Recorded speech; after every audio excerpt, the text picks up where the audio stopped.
అసలు పంచాయతీ మంచిరేవులలో 35 ఎకరాలకు పంచాయతీ అట్టది అసలు పంచాయతీ.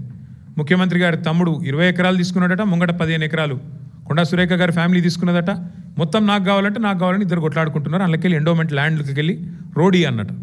దాని గురించి జపాన్కి వెళ్ళి ఆయన ఫోన్లు, వీళ్ళు ఇక్కడ లొల్లి రోడ్ల మీద. ఇక అట్లాంటి వ్యవహారం ఇవాళ రాష్ట్రంలో నడుస్తూ ఉంది. ఇవన్నీ బయట పెడతాం, ఏది కూడా వదిలిపెట్టం. ముఖ్యమంత్రి గారు ఎంత గింజుకున్నా, ఎంత అరిచినా ఇంకా మాకు చాలా విషయాలు తెలుసు.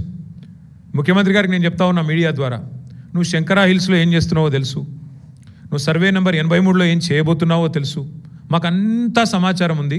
నువ్వు ఎక్కడెక్కడ ఏం చేస్తున్నావో చిత్రగుప్తుడు రాసుకున్నట్టు చిట్టా రాసుకుంటున్నాం. శిశుపాలుడు తప్పులు కదా లెక్కబెట్టి ప్రజలు ఎప్పుడైతే శిరచ్ఛేదం చేసినారో ఆనాడు శ్రీకృష్ణుడు, ఆ టైపులో మీకు కూడా తప్పదు.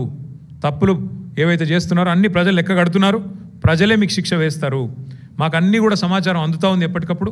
మేము అధికారులకు కూడా మళ్ళొకసారి చివరిగా విజ్ఞప్తి చేస్తూ ఉన్నాం, ఈ అరాచకంలో మీరు పాలు పంచుకోకండి.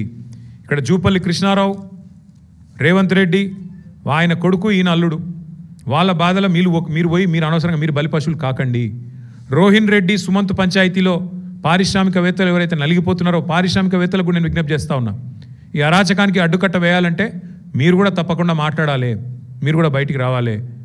అందుకే భారత రాష్ట్రం తరపున మేము డిమాండ్ చేస్తూ ఉన్నాం, పోలీస్ యంత్రాంగం స్పందించాలి, ఏం జరిగిందో చెప్పాలి, తుపాకీ తెచ్చిందేవడో చెప్పాలి, తెచ్చిన తుపాకీ రాముడేవాడు, రోహిన్ రెడ్డా, సుమంత్ తెలవాలి, ఇచ్చినోడేవాడు అది కూడా తెలవాలి. అట్లాగే ఉత్తమ్ కుమార్ రెడ్డి స్టేట్మెంట్ రికార్డ్ చేయాలి. ఇవన్నీ విషయాలు పారదర్శకంగా ప్రజలకు చెప్పాలి. మీరు కనుక దాచే ప్రయత్నం చేస్తే మా గవర్నమెంట్ 2 ఏళ్లలో వస్తుంది, ప్రతిదాన్ని తవ్వి తీస్తాం. మేము కూడా ఖచ్చితంగా ప్రతిదానికి మిమ్మల్ని ఎవరెవరైతే అధికారులు రిటైర్మెంట్ అయినా తీసుకొచ్చి కూర్చోబెట్టి మళ్ళీ బాధ్యత వహించే విధంగా చేసే రెస్పాన్సిబిలిటీ మేము తీసుకుంటాం.